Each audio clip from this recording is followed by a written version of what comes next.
हाथों में झोला लिए डीएम अंजलि शर्मा भेष बदलकर बिना किसी सिक्योरिटी गार्ड और बिना किसी तामझाम के बाजार जा रही थी।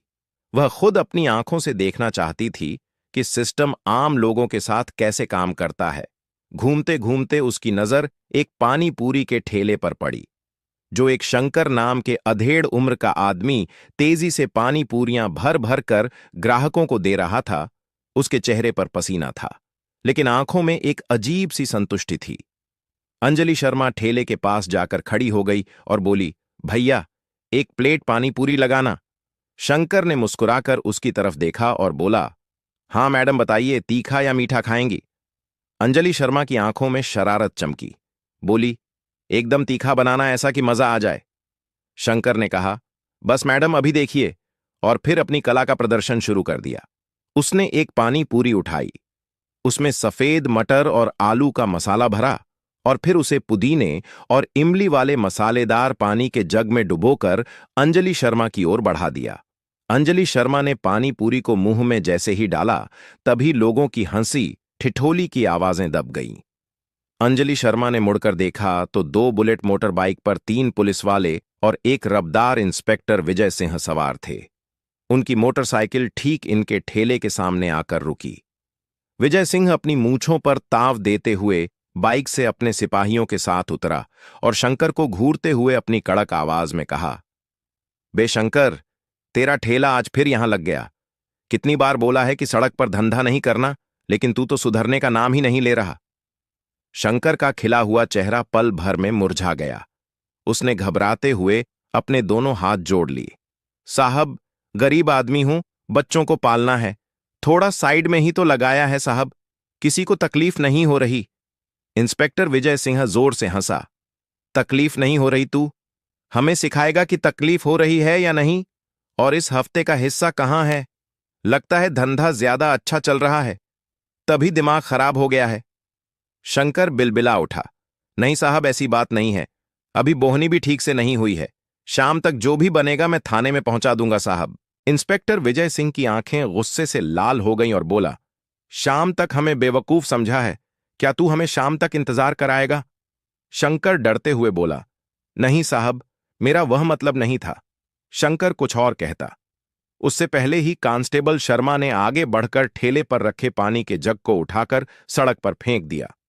मसालेदार पानी सड़क पर फैल गया और फिर इससे पहले कि कोई कुछ समझ पाता, इंस्पेक्टर विजय सिंह ने अपनी भारी भरकम लात शंकर के ठेले पर दे मारी, जिससे पूरा ठेला पलट गया। उबले हुए आलू मटर चटनी सब सड़क पर बिखर गए। सैकड़ों पानी पूरियां उस जमीन पर गिरकर गंदे पानी में लथपथ हो गई। शंकर की दिन भर की मेहनत, उसकी बेटी के डॉक्टर बनने का सपना, सब उस गंदी सड़क पर बिखरा पड़ा था। शंकर जमीन पर बैठकर अपनी बिखरी हुई पूड़ियों को देख रहा था और उसकी आंखों से आंसू बह रहे थे। यह सब देखकर अंजलि शर्मा का खून खौल उठा। एक डीएम के तौर पर नहीं, बल्कि एक इंसान के तौर पर वह एक कदम आगे बढ़ी और अपनी आवाज को जितना हो सके सख्त बनाते हुए बोली, यह क्या तरीका है किसी गरीब की रोजी रोटी को इस तरह लात मारते हुए? आपको शर्म नहीं आती? अंजलि शर्मा की आवाज सुनते ही इंस्पेक्टर विजय सिंह और उसके साथी चौंक कर उसकी तरफ मुड़े। विजय सिंह ने अंजलि शर्मा को ऊपर से नीचे तक घूर कर सोचने लगा कि एक मामूली सी सूट पहनी औरत मुझे कानून सिखाने की हिम्मत कर रही है।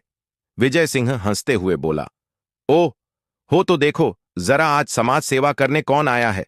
अरे मैडम, तुम कौन हो? इसके रिश्तेदार हो जाओ, अपना काम करो, ज्यादा नेतागिरी मत यहां झाड़ो। कांस्टेबल शर्मा ने भी मजाक उड़ाते हुए कहा, लगता है मैडम नई नई इस शहर में आई हैं, इन्हें पता नहीं इंस्पेक्टर विजय सिंह साहब कौन हैं। अंजलि शर्मा ने गहरी सांस ली और बोली, मैं कोई भी हूं, लेकिन मैं इस देश की नागरिक हूं और मैं पूछ रही हूं कि किस कानून ने आपको यह हक दिया कि आप किसी की मेहनत को ऐसे बर्बाद कर दें? यह गरीबों पर जुल्म नहीं तो और क्या है? जुल्म और कानून जैसे शब्द सुनकर विजय सिंह का पारा चढ़ गया और सोचने लगा कि एक मामूली सी औरत उसके मुंह लग रही थी, वह भी पूरी भीड़ के सामने उसकी ईगो को ठेस पहुंच गई। उसका चेहरा गुस्से से तमतम गया और चिल्लाते हुए बोला, रुक, तुझे अभी कानून सिखाता हूं। और अगले ही पल बिना किसी चेतावनी के उसने गुस्से में आकर अपना हाथ उठाया और अंजलि शर्मा के गाल पर एक जोरदार थप्पड़ जड़ दिया। आवाज इतनी तेज थी कि एक पल के लिए जैसे वक्त ही रुक गया हो। उसके गाल पर 5 उंगलियों के लाल निशान उभर आए। कान में एक अजीब सी झंझनाहट होने लगी। भीड़ अवाक थी। लोगों की आंखें फटी की फटी रह गईं। कोई यकीन नहीं कर पा रहा था कि एक पुलिस वाले ने खुले बाजार में एक औरत पर हाथ उठा दिया। शंकर तो जैसे सदमे में चला गया था, लेकिन पुलिस वालों को इससे कोई फर्क नहीं पड़ा। वे जोर जोर से हंसने लगे और बोले, बढ़िया है, बड़ी कानून सिखाने आई थी। विजय सिंह ने अपनी हथेली झाड़ते हुए कहा, अब पता चला पुलिस से जुबान लगाने का नतीजा। अंजलि शर्मा ने अपना गाल सहलाया। उसे दर्द से ज्यादा बेइज्जती महसूस हो रही थी, लेकिन उसके अंदर का गुस्सा अब एक गर्म संकल्प में बदल चुका था। तभी एक सिपाही ने आगे बढ़कर अंजलि शर्मा की कलाई सख्ती से पकड़ ली और बोला, साहब बोलिए, अभी इसे थाने घसीटते हुए ले चलते हैं। इंस्पेक्टर विजय सिंह चिल्लाते हुए बोला, हां, ले चलो इस लड़की को थाने, वहीं इसकी सारी अकड़ को निकालेंगे। फिर अंजलि शर्मा को 2 पुलिस कांस्टेबल धकेलते हुए गाड़ी की तरफ ले जाने लगे। भीड़ अब भी मूक दर्शक बनी खड़ी थी। किसी की हिम्मत नहीं थी इंस्पेक्टर के खिलाफ आवाज उठाने की। सबकी आंखों में पुलिस का खौफ साफ दिख रहा था। अंजलि शर्मा को अब एहसास हुआ कि स्थिति कितनी गंभीर है। उसे लगा कि अब उसे अपनी असली पहचान बता देनी चाहिए। बस एक फोन करना है और यह चारों उसके कदमों में होंगे। लेकिन जैसे ही उसने यह सोचा, उसके दिमाग में एक और ख्याल आया। अगर मैंने अभी बता दिया कि मैं डीएम हूं, तो यह सब डर के मारे मेरे आगे पीछे घूमने लगेंगे, मुझे सलाम करेंगे, माफी मांगेंगे। लेकिन उस सच्चाई का क्या होगा जो मैं देखने निकली थी? उस आम आदमी का क्या होगा जिसके पास डीएम का टैग नहीं है? उन हजारों लोगों का क्या होगा जो रोज इसी तरह जलील होते हैं और कोई उनकी नहीं सुनता? उसने मन ही मन फैसला किया, मैं अभी अपनी पहचान नहीं बताऊंगी। मुझे इस सिस्टम की गंदगी को आखिर तक देखना है। मुझे जानना है कि यह लोग एक आम बेसहारा औरत के साथ किस हद तक गिर सकते हैं। यह नाटक अभी और चलेगा। उसने कोई विरोध नहीं किया। पुलिस वालों ने उसे जबरदस्ती घसीटते हुए गाड़ी पर बिठाया और गाड़ी स्टार्ट हुई। पुलिस स्टेशन की तरफ बढ़ गई। अंजलि शर्मा खामोशी से बैठी रही। उसका चेहरा शांत था, लेकिन उसकी आंखों में एक तूफान पल रहा था। रास्ते भर पुलिस वाले बेहुदा मजाक करते रहे और वे बोल रहे थे, अबे, यह औरत तो बहुत तेज निकली, लगता है किसी बड़े घर की है। तो किसी ने कहा, अरे नहीं रे, बड़े घर की होती तो भिखारियों की तरह खड़ी होकर पानी पूरी खाती, जरूर किसी के साथ भागकर आई होगी और अब हमें कानून सिखा रही थी। हाँ हाँ हाँ, थाने चलने दे, सारी हेकड़ी निकाल देंगे। विजय सिंह साहब का हाथ खाकर कोई सीधा खड़ा नहीं रह पाता। अंजलि शर्मा ने उनकी हर बात सुनी, लेकिन एक लफ्ज भी नहीं बोली। वह हर चेहरे को, हर नाम को अपने जहन में कैद कर रही थी।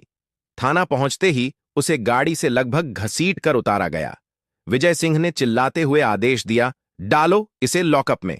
एक महिला कांस्टेबल, जो शायद नाम की महिला थी, अंजलि शर्मा को पकड़ा और उसे औरतों के लॉकअप की तरफ धकेल दिया और बाहर से लोहे का दरवाजा बंद कर दिया। लॉकअप के भीतर का माहौल किसी नर्क से कम नहीं था। एक छोटा सा घुटन भरा कमरा, कोनों में गंदगी जमा थी। एक बदबूदार कंबल एक कोने में फेंका हुआ था। वहां पहले से ही 2 और औरतें सहमी हुई बैठी थीं। एक की उम्र करीब 40 के आसपास थी। उसका नाम रेखा था और दूसरी एक 24 उम्र की लड़की थी। उसका नाम नेहा था। अंजलि शर्मा को देखकर रेखा ने सहमी हुई आवाज में पूछा, बहन, तुझे क्यों पकड़ा, क्या किया तूने? अंजलि शर्मा ने एक गहरी सांस ली। उसके गाल पर अभी जलन हो रही थी। उसने हल्की मुस्कान के साथ जवाब दिया, मैं एक गरीब की मदद करने की गलती कर दी। रेखा ने एक ठंडी आह भरी। गरीब हम गरीबों के लिए इस देश में कोई जगह नहीं है बहन। यहां कानून सिर्फ अमीरों के लिए है। देख लेना, अगर तेरे पास पैसे नहीं है या कोई बड़ी जान पहचान नहीं है तो ये तुझे बहुत सताएंगे। नेहा, जो अब तक चुप थी, रोते हुए बोली, दीदी, ये लोग बहुत बुरे हैं। मैंने बस अपनी पसंद के लड़के से शादी करने की सोची थी। मेरे घर वालों ने ही मुझे पुलिस से पकड़वा दिया। ये लोग मुझे सुबह से पीट रहे हैं, कह रहे हैं कि कबूल कर कि तूने चोरी की है। अंजलि शर्मा का दिल दहल गया। यह थी जमीनी हकीकत। यह था वह सिस्टम जिसकी वह मुखिया थी। कुछ देर बाद इंस्पेक्टर विजय सिंह खुद लॉकअप के पास आया। वह पान चबा रहा था उसने लॉकअप की सलाखों से अंजलि शर्मा को घूरते हुए कहा, तो मैडम, समाज सुधारक कैसा लगा हमारा सरकारी मेहमान खाना? अंजलि शर्मा ने बिना डरे उसकी आंखों में आंखें डालकर कहा, इंस्पेक्टर, तुमने अच्छा नहीं किया, तुमने अपनी वर्दी का अपमान किया है। विजय सिंह जोर से थूका, वर्दी का पाठ मुझे मत पढ़ा, चुपचाप इस कागज पर साइन कर दे। इसमें लिखा है कि तूने सरकारी काम में बाधा डाली और नशे में धुत होकर हंगामा किया। साइन कर और दफा हो जा यहां से। अंजलि शर्मा ने कागज की तरफ देखा और बोली, मैं किसी झूठे कागज पर साइन नहीं करूंगी, मैंने कोई गलती नहीं की है। विजय सिंह हंसा और बोला, नहीं करेगी? तब ठीक है, यही सर मच्छर काटेंगे, तब अकल ठिकाने आएगी। फिर उसने गंदी मुस्कान दी और बोला, दूसरा तरीका भी है हमारे पास। अंजलि शर्मा समझ गई कि उसका इशारा किस तरफ है। उसे घिन आ रही थी। अंजलि शर्मा ने कहा, जो करना है कर लो, मैं साइन नहीं करूंगी। ठीक है। उसके बाद विजय सिंह ने गुस्सा हो गया और बोला, शर्मा, इसे अंदर ले जाओ और इसे अच्छे से समझाओ कि पुलिस की बात ना मानने का अंजाम क्या होता है। अंजलि शर्मा का दिल एक पल के लिए जोर से धड़का। 2 सिपाही लॉकअप के अंदर आए। चल बाहर निकल। अंजलि शर्मा अपनी जगह से नहीं हिली। वह बोली, मैंने कहा ना, मैं बेकसूर हूं। अचानक एक सिपाही ने आगे बढ़कर अंजलि शर्मा के बालों को जोर से पकड़कर खींचा। अबे सुनती नहीं है क्या? साहब बुला रहे हैं। दर्द की एक तेज लहर अंजलि शर्मा के सिर से होती हुई पूरे बदन में दौड़ गई। उसका सिर पीछे की ओर झुक गया। छोड़ो मुझे, ये तुम गलत कर रहे हो, वो चिल्लाई। सिपाही ठाका लगाकर बोला, बड़ी आई न्याय की देवी, यहां हमारा कानून चलता है, समझे? उन्होंने अंजलि शर्मा को जबरदस्ती घसीटते हुए लॉकअप से बाहर निकाला और एक छोटे अंधेरे कमरे में ले जाकर जमीन पर धक्का दे दिया। अंजलि शर्मा जमीन पर गिर पड़ी। उसकी सूट का पल्लू खुल गया था। इंस्पेक्टर विजय सिंह भी उस कमरे में आया। उसके हाथ में एक लकड़ी की मोटी छड़ी डंडा थी। अब बता, उसने डंडे को अपनी हथेली पर मारते हुए कहा, साइन करती है या यह डंडा तेरी सारी समाज सेवा निकाल दे? अंजलि शर्मा ने सिर उठाकर उसकी आंखों में देखा। उसका खून खौल रहा था। यह बर्बरता की हद थी। अंजलि शर्मा ने अपनी आवाज में जितनी ताकत थी उतनी बटोर कर कहा, मारो मुझे, लेकिन याद रखना, हर एक चोट का हिसाब देना होगा तुम्हें। विजय सिंह हंसा, हां हां हां, कौन लेगा हमसे हिसाब? तू एक सड़क छाप औरत लेगी। अब देख, तुझे दिखाता हूं कि तू कितनी नेतागिरी करती है। इतना कहा और अपना डंडा हवा में उठाया। अंजलि शर्मा ने आंखें बंद कर लीं। उसे लगा कि अब अपनी पहचान बता देने का वक्त आ गया है। लेकिन तभी बाहर से किसी के तेज कदमों की आहट आई। दरवाजा जोर से खुला। एक दूसरा पुलिस अफसर एसीपी रैंक का अंदर आया और बोला, यहां क्या हो रहा है विजय सिंह? ये औरत कौन है और ये शोर कैसा? विजय सिंह हड़बड़ा गया। उसने डंडा झट से पीछे छुपा लिया। सर, यह औरत बहुत बदतमीज है।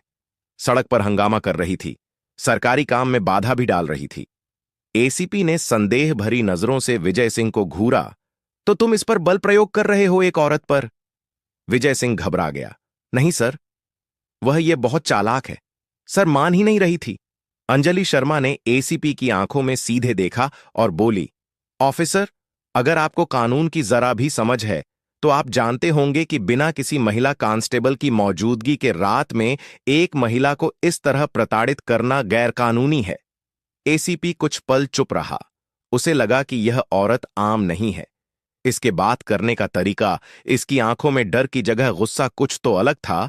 उसने इंस्पेक्टर विजय सिंह को घूरते हुए पूछा, बिना सबूत के इसे बंद क्यों किया है? इंस्पेक्टर विजय सिंह झिझकते हुए बोला, सर, वह गवाह है। एसीपी ने गहरी सांस ली। वो शायद और पचड़े में नहीं पड़ना चाहता था। उसने अंजलि शर्मा की ओर देखा और कहा, ठीक है, इसे वापस लॉकअप में डालो। सुबह मजिस्ट्रेट के सामने पेश कर देना और राठौर कोई तमाशा नहीं होना चाहिए। इंस्पेक्टर विजय सिंह ने नाखुशी से सिर हिलाया। अंजलि शर्मा को वापस लॉकअप में डाल दिया गया। वह बच गई थी, कम से कम अभी के लिए, लेकिन उसका संकल्प और मजबूत हो गया था। आधी रात को उसे खाने के नाम पर 2 बासी रोटियां और पानी जैसी दाल दी गई, जिसे शायद कोई जानवर भी न खाता, और उसे एक बदबूदार गंदा कंबल दिया गया। पूरी रात मच्छर उसे काटते रहे। रेखा और नेहा के सिसकने की आवाजें आती रहीं। अंजलि शर्मा सो नहीं पाई। वह बस सोचती रही। यह रात उसके लिए एक सबक थी। यह रात उसे बता रही थी कि उसका काम कितना मुश्किल है। यह रात उसके डीएम होने का असली इम्तिहान ले रही थी। अगली सुबह जब सूरज की हल्की किरणें लॉकअप की छोटी सी खिड़की से अंदर आई तो अंजलि शर्मा के बदन में सख्त जमीन पर सोने से अकड़न हो चुकी थी। गाल पर थप्पड़ का निशान अब नीला पड़ गया था। तभी इंस्पेक्टर विजय सिंह फिर से आया। उसके चेहरे पर वही घमंड था और उसने घमंड से कहा, अबे, आज तेरी किस्मत अच्छी है, चल, तेरी जमानत हो गई। अंजलि शर्मा चौंक गई। जमानत? मेरी जमानत किसने कराई? इंस्पेक्टर विजय सिंह हंसा। कोई पत्रकार है, कल रात का तमाशा किसी ने उसे बता दिया होगा। तेरे जैसे लोगों को बचाने के लिए कोई ना कोई मूर्ख आ ही जाता है। चल निकल यहां से। अंजलि शर्मा को लॉकअप से बाहर निकाला गया। बाहर पुलिस स्टेशन के वेटिंग एरिया में एक नौजवान लड़की कैमरा लिए खड़ी थी। वह शायद कोई लोकल न्यूज चैनल की रिपोर्टर थी। उसका नाम मंजू था। मंजू ने शायद शंकर से या भीड़ में से किसी से खबर पाली थी। मंजू ने अंजलि शर्मा को देखते ही अपना कैमरा ऑन कर दिया। मैडम, आप पर क्या आरोप लगाया गया है? इससे पहले कि मंजू अपना सवाल पूरा करती, कांस्टेबल शर्मा ने उसे धकेल दिया। एक कैमरा बंद कर, चल भाग यहां से। यह पुलिस स्टेशन है, कोई न्यूज रूम नहीं। इंस्पेक्टर विजय सिंह भी बाहर आ गया और बोला, चल बे औरत, निकल यहां से, जमानत मिल गई ना, अब ज्यादा तमाशा मत कर। अंजलि शर्मा वहीं खड़ी रही। उसकी नजरें थाने में इधर उधर घूम रही थीं। थोड़ी दूर पर वही बूढ़ी महिला रोती हुई गिड़गिड़ा रही थी, साहब, मेरे बेटे को छोड़ दो, वह बेकसूर है। लेकिन वहां बैठा दरोगा उसे धमका रहा था। भाग यहां से बुढ़िया, वरना तुझे भी पोते के साथ अंदर डाल दूंगा। यह देखकर अंजलि शर्मा का सब्र का बांध टूट गया। बस बहुत हो गया। इंस्पेक्टर विजय सिंह ने अंजलि शर्मा को घूरते हुए कहा, खड़ी क्यों है, दफा हो जा। अंजलि शर्मा ने गहरी सांस ली। वह धीरे से इंस्पेक्टर विजय सिंह की तरफ मुड़ी। उसकी आवाज ठंडी शांत, लेकिन किसी तेल की तरह सख्त थी। इंस्पेक्टर विजय सिंह, जो उसे दफा हो जा कहने वाला था, एक पल के लिए छिटक गया। इसे मेरा पूरा नाम कैसे पता? अंजलि शर्मा ने अपनी नजरें कांस्टेबल शर्मा पर गढ़ाई। कांस्टेबल शर्मा। फिर उसने बाकी दो सिपाहियों को देखा, कांस्टेबल गुप्ता और कांस्टेबल कुमार। अब चारों के चेहरे पर हवाइयां उड़ने लगी थीं। पत्रकार मंजू भी हैरान थी। यह सब क्या हो रहा है? तभी अंजलि शर्मा ने अपने सूट में से एक छोटा सा साधारण सा मोबाइल फोन निकाला। यह उसका पर्सनल अनऑफिशियल फोन था। पुलिस वालों के चेहरे पीले पड़ गए। उन्हें लगा कि यह किसी को फोन करके बुला रही है। इंस्पेक्टर विजय सिंह चिल्लाया, अबे फोन छीन ले इसका। कांस्टेबल शर्मा जैसे ही आगे बढ़ा, अंजलि शर्मा ने अपनी उंगली उठाकर उसे रोक दिया। उसकी आवाज में अब वह अधिकार था जो एक आम औरत में नहीं हो सकता। वह बोली, अपनी जगह पर खड़े रहो कांस्टेबल शर्मा। कांस्टेबल शर्मा के कदम वहीं जम गए। अंजलि शर्मा ने एक नंबर डायल किया। फोन स्पीकर पर था। घंटी बजी। वह कमिश्नर ऑफिस के फोन लगा रही थी। इंस्पेक्टर विजय सिंह और शर्मा की आंखें फटी रह गईं। अंजलि शर्मा ने शांत आवाज में कहा, कमिश्नर साहब से बात कराई।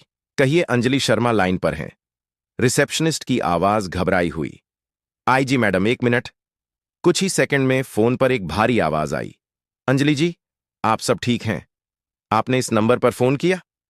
अंजलि शर्मा की नजरें अब भी विजय सिंह पर टिकी थीं, जो पसीने से तरबतर हो रहा था और कांप रहा था। अंजलि शर्मा ने कहा, नहीं सर, सब ठीक नहीं है। मैं इस वक्त कोथरोड पुलिस स्टेशन में हूं। मैं यहां की मेहमान थी। रात भर आपके लॉकअप में गुजारी है। फोन के दूसरी तरफ सन्नाटा छा गया। कमिश्नर को लगा कि उन्होंने गलत सुना है। क्या आप लॉकअप में थी? मजाक कर रही हैं मैडम आप। तभी अंजलि शर्मा ने कहा, इंस्पेक्टर विजय सिंह से पूछ लीजिए सर। उन्होंने कल रात मुझ पर हाथ भी उठाया था। बाकायदा हथकड़ी लगाकर मुझे यहां लाया गया। मैं चाहूंगी कि आप तुरंत अपनी इंटरनल अफेयर्स की टीम के साथ यहां पहुंचे, और हां, एसएसपी साहब को भी साथ लेते आइएगा। यहां सिस्टम में कुछ ज्यादा ही गंदगी फैल गई है, उसे साफ करना है। जी मैडम, मैं बस 5 मिनट में पहुंच रहा हूं मैडम। कमिश्नर की घबराई हुई आवाज आई और फोन कट गया। अब पुलिस स्टेशन में मौत जैसा सन्नाटा था। इंस्पेक्टर विजय सिंह का चेहरा सफेद पड़ चुका था। उसके हाथ पैर कांप रहे थे। वो हकलाते हुए बोला, मैडम आप कौन हैं? अंजलि शर्मा ने अपनी बालों को, जो अब तक बिखरे हुए थे, उन्हें एक झटके से संवारा। वह 2 कदम आगे बढ़ी और विजय सिंह की आंखों में आंखें डालकर बोली, मैं अंजलि शर्मा हूं, इस जिले की डिस्ट्रिक्ट मजिस्ट्रेट। यह दो शब्द नहीं थे। यह विजय सिंह और उसके साथियों के लिए मौत का फरमान थे। इंस्पेक्टर विजय सिंह की हालत ऐसी हो गई जैसे उसे सांप सूंघ गया हो। उसके हाथ से डंडा छूटकर जमीन पर गिर गया कांस्टेबल शर्मा तो जैसे पत्थर का बन गया था। पत्रकार मंजू का कैमरा अब भी ऑन था। उसका दिमाग घूम गया था। जिले की डीएम भेष बदलकर और उसे पुलिस ने पीटा। यह तो सदी की सबसे बड़ी खबर है। विजय सिंह की जुबान लड़खड़ा रही थी। हमसे गलती हो गई मैडम, हमें पता नहीं था। वो घुटनों के बल जमीन पर गिरने ही वाला था कि अंजलि शर्मा ने अपनी आवाज से उसे रोक दिया। खड़े रहो इंस्पेक्टर। उसकी आवाज में इतना रोप था कि विजय सिंह वहीं जम गया। ठीक 5 मिनट बाद थाने के बाहर सायरन की आवाजों का एक पूरा काफिला गूंज उठा। एक दो नहीं, करीब आधा दर्जन गाड़ियां जोर से ब्रेक लगाकर रुकी। गाड़ियों से पुलिस के बड़े बड़े अफसर उतरे। सबसे आगे खुद पुलिस कमिश्नर, उनके पीछे एसएसपी और कई दूसरे सीनियर अधिकारी। वे सब लगभग दौड़ते हुए थाने के अंदर आए। अंदर का नजारा देखकर विसन्न रह गए। जिले की डीएम अंजलि शर्मा एक मामूली सी सूट पहनी खड़ी थी। उनके गाल पर थप्पड़ का नीला निशान साफ दिख रहा था। सूट पर धूल लगी थी, बाल बिखरे हुए थे। एसपी साहब ने अंजलि शर्मा को देखते ही जोर से सैल्यूट ठोका। मैडम, ये क्या हो गया? उनके पीछे खड़े एसएसपी और बाकी अफसरों ने भी फौरन सैल्यूट किया। थाने का जो भी स्टाफ अब तक तमाशा देख रहा था, वे सब डर के मारे कांपते हुए अटेंशन की मुद्रा में खड़े हो गए। जिस इंस्पेक्टर विजय सिंह ने कल रात डीएम को थप्पड़ मारा था, वह अब थर थर कांप रहा था। अंजलि शर्मा ने एसपी की तरफ देखा। कमिश्नर साहब, कल रात मैंने अपनी आंखों से देखा कि आपकी पुलिस आम जनता के साथ कैसा सुलूक करती है। उसने शंकर के ठेले की पूरी घटना बताई और कहा, जब मैंने उन्हें रोकने की कोशिश की तो आपके इस बहादुर इंस्पेक्टर विजय सिंह ने मुझ पर हाथ उठाया, सिर्फ इसीलिए कि मैंने गरीब के हक में आवाज उठाई। एसपी का चेहरा गुस्से और शर्मिंदगी से लाल हो गया। उन्होंने विजय सिंह को घूर कर देखा। विजय सिंह अब तक जमीन पर घुटनों के बल गिर चुका था। वह दोनों हाथ जोड़कर गिड़गिड़ा रहा था। मैडम, मुझे माफ कर दीजिए। मेरे बच्चों का वास्ता है मैडम, मुझसे भूल हो गई। मैं आपको पहचान नहीं पाया। अंजलि शर्मा की आंखें आग उगल रही थीं। बस यही तो दिक्कत है। अंजलि शर्मा जोर से गरजी। तुमने मुझे इसलिए नहीं पीटा कि मैंने कोई जुर्म किया था। तुमने मुझे इसीलिए पीटा क्योंकि मैं एक आम औरत दिख रही थी। अगर मैं डीएम नहीं होती तो क्या तुम मुझे कल रात उस कमरे में मारते पीटते? क्या तुम मुझे झूठे केस में फंसाकर जेल भेज देते? बोलो। विजय सिंह के पास कोई जवाब नहीं था। वो बस माफ कर दो मैडम रट रहा था। अंजलि शर्मा ने लॉकअप में बंद रेखा और नेहा की तरफ इशारा किया। कमिश्नर साहब, उन औरतों का क्या क्या उनका कोई हक नहीं है? ये पूरा थाना ये आपकी नाक के नीचे जुल्म का अड्डा बना हुआ है। पत्रकार मंजू ये सब रिकॉर्ड कर रही थी। ये पूरा ड्रामा लाइव जा रहा था। अंजलि शर्मा ने सख्त लहजे में आदेश दिया, कमिश्नर साहब, इंस्पेक्टर विजय सिंह कांस्टेबल शर्मा और उनके साथ कल रात ड्यूटी पर मौजूद उन दो सिपाहियों को मैं इमीडिएट इफेक्ट तत्काल प्रभाव से सस्पेंड करने का आदेश देती हूं। और सिर्फ सस्पेंशन नहीं, अंजलि शर्मा ने कहा, इन सब के खिलाफ एफआईआर दर्ज होगी। मुझ पर हाथ उठाने के लिए, सरकारी काम में बाधा डालने के लिए, जो असल में मैं नहीं ये डाल रहे थे। एक महिला को रात भर गैर कानूनी तौर पर हिरासत में रखने, धमकाने और जबरदस्ती करने की कोशिश करने के लिए। और हां, शंकर चाट वाले को जो नुकसान हुआ है उसकी भरपाई भी इन्हीं की तनख्वाह से की जाएगी। विजय सिंह अब जमीन पर लौटकर रोने लगा था। मैडम, मैं बर्बाद हो जाऊंगा। मेरी मां बीमार है। मेरी बीवी का क्या होगा? अंजलि शर्मा ने ठंडे स्वर में कहा, जब तुमने उस गरीब शंकर के ठेले को लात मारी थी, तब क्या तुम्हें उसकी बीमार मां या उसके भूखे बच्चों का ख्याल आया था? जब तुमने मेरे गाल पर थप्पड़ मारा, तब क्या तुम्हें अपनी बीवी की इज्जत याद आई थी? पूरे पुलिस स्टेशन में गहरा सन्नाटा छा गया। आज पहली बार कानून ने अपनी असली ताकत दिखाई थी। अंजलि शर्मा ने एएसपी को निर्देश दिया, सबसे पहले रेखा और नेहा दोनों को तुरंत रिहा किया जाए और उनके केस की फाइल मेरे ऑफिस भिजवाई जाए। मैं खुद देखूंगी कि उन्हें इंसाफ मिले। इसके बाद अंजलि शर्मा थाने से बाहर आई। बाहर अब तक मीडिया की कई और गाड़ियों और आम लोगों की भारी भीड़ जमा हो चुकी थी।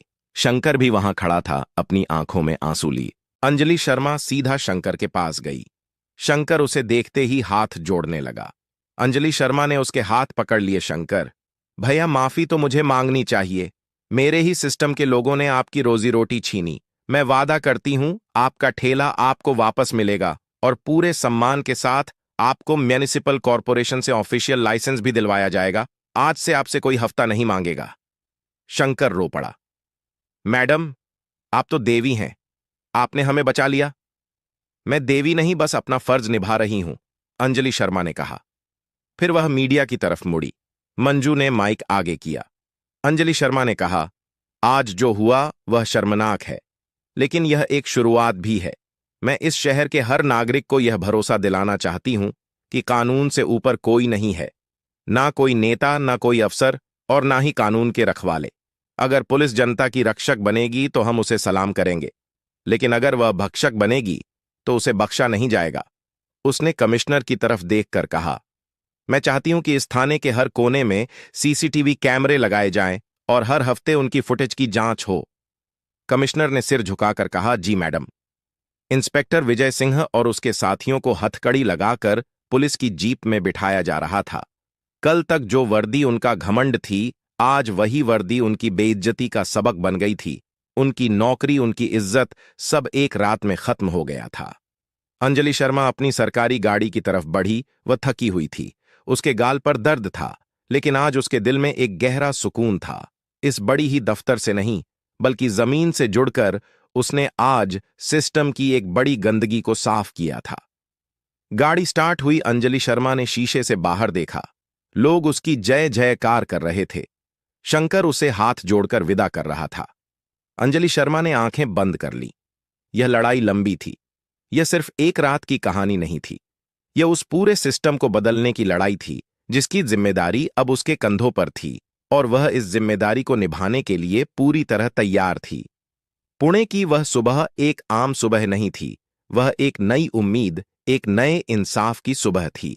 तो दोस्तों, यह कहानी केवल मनोरंजन और शिक्षा के उद्देश्य से बनाई गई है। इसमें दिखाए गए सभी पात्र, घटनाएं और संवाद काल्पनिक हैं। किसी भी वास्तविक व्यक्ति, संस्था या घटना से इनका कोई संबंध नहीं है। कृपया इसे केवल कहानी के रूप में देखें और इसका आनंद लें। हम किसी की भावनाओं को ठेस पहुंचाना नहीं चाहते।